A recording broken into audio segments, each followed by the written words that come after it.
So last हमने discuss किया था होमोलोगस सीरीज, उसके रिगार्डिंग एक क्वेश्चंस देखा था और how can we draw the different homologous series, वो भी हम डिस्कस कर चुके थे। So now let's we start the isomerism. ठीक है, आइसो का मतलब क्या होता है बेटा? आइसो का मतलब भी क्या होता है? आइडेंटिकल या एक जैसी चीजें। ठीक है, आइसो का मतलब भी क्या होता है यहाँ पर? आइडेंटिकल, एक जैसी चीजें, है ना। तो यहाँ पे भी वन या फिर सेम या फिर आइडेंटिकल्स। ठीक है, मर्स का मतलब क्या होता है? मोनोमर, एक जैसी चीजें। आइसो का मतलब सेम, मोनो का मतलब क्या होता है आपका? एक जैसी चीजें। ठीक है, मतलब रिपीटिंग यूनिट बोल सकते हो। एक जैसी चीजें का मतलब क्या है? आपकी रिपीटिंग यूनिट्स होगी।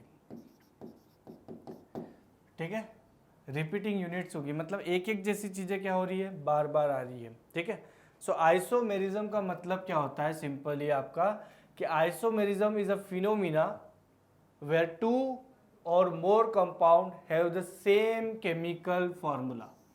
ठीक है, have the same chemical formula, possess the different structure formula and different properties. क्या बोल रहा हूं मैं?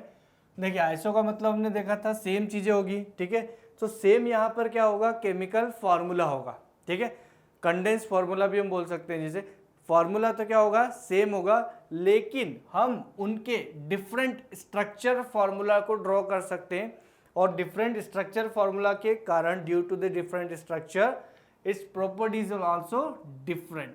ठीक है, so isomerism is a phenomena where two or more compound have the same chemical formula, but possess a different structural formula, है ना। Structural formula क्या होंगे? डिफरेंट, एंड डिफरेंट प्रॉपर्टीज, और उनकी प्रॉपर्टीज भी क्या होगी? डिफरेंट होगी। ठीक है, let's see the example bye.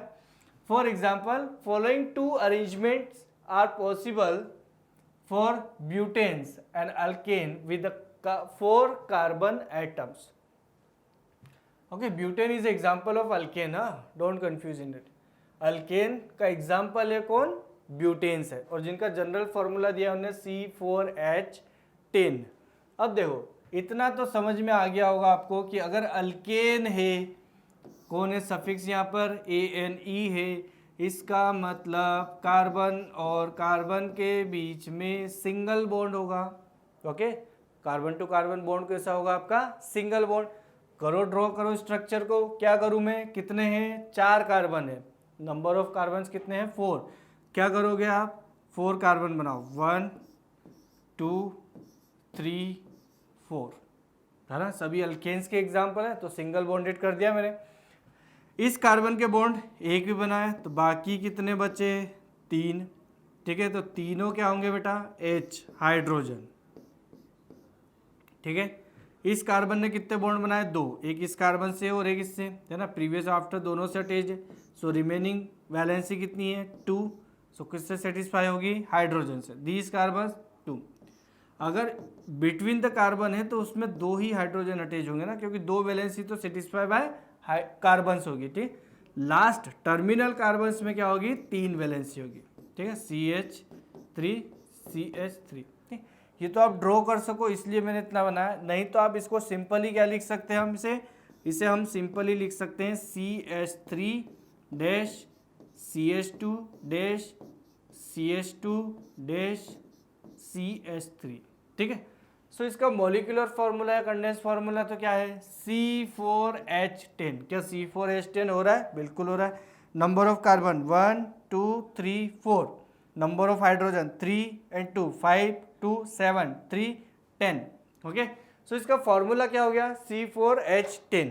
लेकिन स्ट्रक्चर देख रहा है मुझे? ये लीनियर स्ट्रक्चर है। सिंपली कैसा है आपका? सिंपली लीनियर स्ट्रक्चर है। और क्या बना सकता हूँ नेक्स्ट स्ट्रक्चर इसका? देखो आप, next structure how can we draw? अब मैंने क्या किया? 3 कार्बन किए और चौथा कार्बन जो है वो सेकेंड कार्बन से अटैच कर दिया। ठीक है, आपको माइंड सेट करना है और कुछ भी नहीं ना, कि किस तरह से हम इसका स्ट्रक्चर ड्रॉ कर सकते हैं अलग अलग ब्रांचेस में। ठीक, अब मुझे कैसे पता चलेगा कि जो मैं स्ट्रक्चर ड्रॉ कर रहा हूँ वो सिमिलर है या सिमिलर नहीं है? देखो, अभी मैंने ये कर दिया कि हाँ, मैंने दूसरे कार्बन से नीचे की तरफ, ऊपर की तरफ अटैच कर दिया, तो 1 2 3 यहाँ पे, तो क्या ये दोनों सिमिलर होंगे? हाँ सिमिलर है। कैसे आइडेंटिफाई करूँगा? इसके लिए हम पढ़ेंगे IUPAC नोमेनक्लेचर, है ना। अगर इन दोनों का नेम IUPAC नेम सेम है, इसका मतलब ये दोनों स्ट्रक्चर भी क्या हो गए? सेम हो गए, ठीक है। सो ये डिफरेंस करने के लिए हम क्या पढ़ेंगे? IUPAC नेम, है ना, वो हम देखेंगे आगे, ठीक है। इसी के बाद स्टार्ट होगा जाएगा जहाँ तक, ठीक है। या फिर मुझे लग रहा है कि मैं इसकी जगह पर थर्ड कार्बन से अटैच कर दूँ, 1 2 3 और यहाँ पे अटैच कर दिया। अरे ये और ये तो सेम है बेटा, ये दोनों क्या है? सेम है ना। तो ये चीज़ें हम कैसे आइडेंटिफाई करेंगे? With the help of IUPAC name. अगर IUPAC नेम सेम है तो मॉलिक्यूलर फार्मूला तो सेम हो गई, स्ट्रक्चरल फार्मूला भी क्या हो जाएगा? सेम हो जाएगा, ठीक है। IUPAC नेम हम आगे पढ़ेंगे, ओके। तो यहाँ पे हो गया मेरा दूसरा स्ट्रक्चर, ये हो गया। अब इसमें मैं हाइड्रोजन को कैसे कंसीडर करूँ? देखो इस कार्बन ने सिर्फ एक ही बॉन्ड बनाया, तो 3 क्या होंगे इसके पास? H, 3 क्या होंगे? H। इस कार्बन ने 3 बॉन्ड बना लिया बेटा, तो एक ही H अटैच होगा इस कार्बन से। तो इस कार्बन ने 3 हाइड्रोजन और इसके भी कितने होंगे?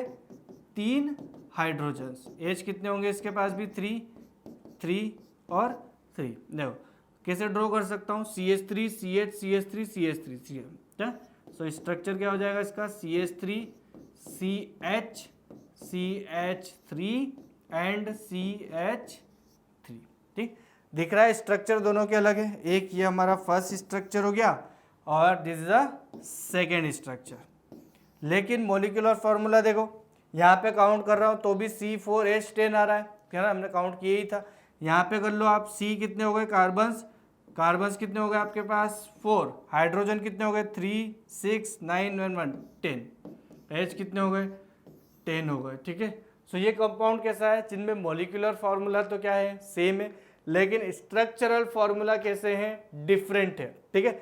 सो इसके दो स्ट्रक्चरल फार्मूला हो रहे हैं, फर्स्ट एंड सेकेंड, ठीक है। अब ये फर्स्ट और सेकेंड को मैं क्या नाम देता हूं? फर्स्ट और सेकेंड को हम बोलते हैं the pair of isomer which is called chain isomers and the isomerism is called chain isomerism। हमने जो दो स्ट्रक्चर ड्रॉ किए थे मैं एक बार फिर से कर देता हूँ, CH3 CH2 CH3 CH2 CH2 and CH3 is our first, okay. And second हमने ड्रॉ किया था CH3 CH CH3 और CH3। ये एग्जाम्पल तो है आइसोमेरिज्म के ही, लेकिन इन्हें हम एक और नाम देते हैं बेटा, चेन आइसोमेरिज्म, ठीक है। क्या नाम देते हैं? चेन, जिनमें चेन में फर्क है, number of carbon change in a chain, okay. So such pair of isomer is called chain isomers and the isomerism is called chain isomerisms, okay। so these two are isomers of each other. ये दोनों क्या है? एक दूसरे के क्या हुए? Is isomers, है ना। आप तो सिर्फ आइसोमर्स याद रखो, चेन फंक्शनल ये सारी चीज़ें हमारे सिलेबस में नहीं है, ठीक है। सो दो स्ट्रक्चर जिनके दो के स्ट्रक्चरल फार्मूला, उन्हीं को हम क्या बोलते हैं? This are the isomers of each other and this phenomena is known as isomerism, ठीक है। Let's see the question. Now the question is how many structural isomer can you draw for pentane? Okay? अच्छा, propane के लिए कोई भी isomers form नहीं होगा ना, आइसोमेरिज्म शो नहीं करेगा। कौन? आपका प्रोपेन, क्योंकि आप कितनी भी तरह से कोशिश कर लो उनके स्ट्रक्चर हमेशा क्या बनेंगे? सेम, ठीक है। और आइसोमेरिज्म में हम क्या बोल रहे हैं? जिनके स्ट्रक्चर क्या होंगे? डिफरेंट होंगे, लेकिन मॉलिक्यूलर फार्मूला क्या हो सकते हैं? उनके सेम हो सकते हैं। तो अगर मॉलिक्यूलर फार्मूला सेम हो लेकिन स्ट्रक्चर डिफरेंट ड्रॉ होना चाहिए, ठीक है। So in case of pentane structure formula क्या होते हैं? डिफरेंट नहीं बन पाते हैं, ठीक है। So that's why the pentane does not show the isomerisms, okay. Let's come into the question. Now the question is how many structural isomer can you draw for pentane? अब देखो आगे हम IUPAC में पढ़ेंगे बेटा, वापस वही चीज़ आ रही है ना। पेंट का मतलब होता है यहाँ पर 5, पेंट का मतलब कितना होता है? 5। एन का मतलब क्या हो गया? कार्बन कार्बन के बीच में क्या होगा बेटा? Single bond. पेंट का मतलब समझ में आता है? पेंट का मतलब क्या हो गया? 5। और ANE का मतलब क्या होता है आपका अल्केन से, और अल्केन्स में क्या होता है कार्बन कार्बन के बीच में सिंगल बॉन्डेड है। Got it? ड्रॉ करें। सो 5 कार्बन बनाना है मुझे जिनमें कार्बन कार्बन के बीच में क्या हो सिंगल बॉन्डेड। देखो first, second, third, fourth, fifth, हो गए 5। अब वैलेंसी देखो, इस कार्बन ने एक बॉन्ड बनाया तो बाकी बचे हुए कितने होंगे CH3, इसके पास CH2, इसके पास CH2 and this CH2 and CH3। ठीक है, क्लियर? मॉलिक्यूलर फार्मूला लिखो। मॉलिक्यूलर फार्मूला को हम क्या करते हैं टोटली काउंट करके एक साथ लिख देते हैं बेटा। सो नंबर ऑफ कार्बन कितने हैं 5, सो C5, H कितने हो गए 3, 2, 5, 2, 7, 2, 9 एंड 3, 12, C5H12। ये फॉर्मूला होगा मॉलिक्यूल किसका पेंटेन्स का।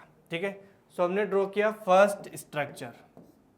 सेकेंड स्ट्रक्चर कैसे ड्रॉ कर सकते हैं, मैंने क्या किया अब 4 कार्बन को तो एक ही लाइन में रख दिया 1, 2, 3, 4।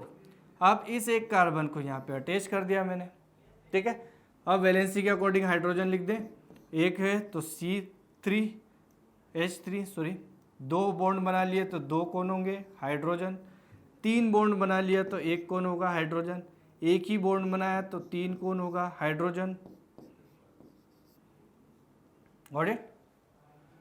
थर्ड स्ट्रक्चर ड्रॉ कर रहे हैं। क्या करूं मैंने, अभी तक मैंने एक स्ट्रेट चेन बनाई, फिर मैंने इस वाले कार्बन को यहाँ लगा दिया, अब मैं इस वाले कार्बन को और उसके ऊपर लगा दूं। मतलब चेन में कितने कार्बन है बेटा 3, एक मैंने नीचे अटैच किया कार्बन और एक मैंने कार्बन को अपर अटैच कर दिया। ठीक है, अब वैलेंसी देखो, इस कार्बन की कितनी है, एक ही बॉन्ड बनाया तो बाकी 3 कौन होंगे हाइड्रोजन, इस कार्बन के पास भी एक ही बॉन्ड है तो 3 hydrogen, same year 3 and also same year. इस कार्बन ने तो चारों बॉन्ड बना लिए। ठीक है, तो इसको हाइड्रोजन की जरूरत है क्या, नहीं है। ठीक, अब आप बोलोगे कि सर इसका मैं एक और स्ट्रक्चर ड्रॉ कर सकता हूँ क्या, कि मैंने पहले यहाँ पे ऐड किया अब मैं CH3 यहाँ पे ऐड कर दूँ। ठीक है, देखो कुछ इस तरह से मैंने 4 कार्बन लिए, पहले मैंने यहाँ पर ऐड किया है यहाँ पर, है ना, अब मैं यहाँ पे ऐड कर दूँ इस तरह से CH3। तो बेटा ये जो दोनों स्ट्रक्चर हैं ये सिमिलर है, इनका हम IUPAC करेंगे तो दोनों का नाम सेम होगा 2 मिथाइल ब्यूटेन्स। और अगर IUPAC नेम सेम है तो स्ट्रक्चर भी क्या होगा सेम, उस केस में आप उसको डिफरेंट स्ट्रक्चर ड्रॉ नहीं कर सकते हो। ठीक है, सो टोटली जो स्ट्रक्चर ड्रॉ किए मैंने कितने 1, 2 एंड 3। ठीक है, मॉलिक्यूलर फार्मूला काउंट कीजिए। मॉलिक्यूलर फार्मूला कितना आ रहा है आपका, यहाँ पे भी कितना आया था C5H12। Now in case of second C1, 2, 3, 4, 5, number of carbon is a 5 and number of hydrogen 3, 6, 9, 10, 12. Okay, so it's again molecular formula C5H12. Now this, in case of this 3, 6, 9 and 12. So again molecular formula कितना है C5H12. Okay, so total we can draw the 3 isomers of pentane. Pentane के कितने draw कर सकते हो आप, सिर्फ 3 isomer draw कर सकते हो। ब्यूटेन के कितने ड्रॉ किए थे हमने 2। ठीक है, तो इस तरह से हम क्या कर सकते हैं, अलग अलग स्ट्रक्चर अलग अलग कॉन्फ़िगरेशन डिजाइन करना है हमें सिर्फ। ठीक है, आप अलग अलग करते जाओ और उसके IUPAC करते जाओ। अगर IUPAC नेम सेम आ रहा है, जैसे इस कंडीशन में बताया मैंने, इन दोनों के IUPAC नेम क्या है सेम है, इसका मतलब इन दोनों में से कोई भी एक ही आप आइसोमर में यूज़ कर सकते हो, कोई सा भी कर सकते हो आप, ये भी कर सकते हो ये भी, लेकिन इन दोनों में से कोई भी एक। Okay, so how many structure isomer can you draw for the pentane, now the answer is 3, है ना, we can draw the 3 isomer structure for the pentanes के केस में। ठीक है, कितने ड्रॉ कर सकते हो आप 3।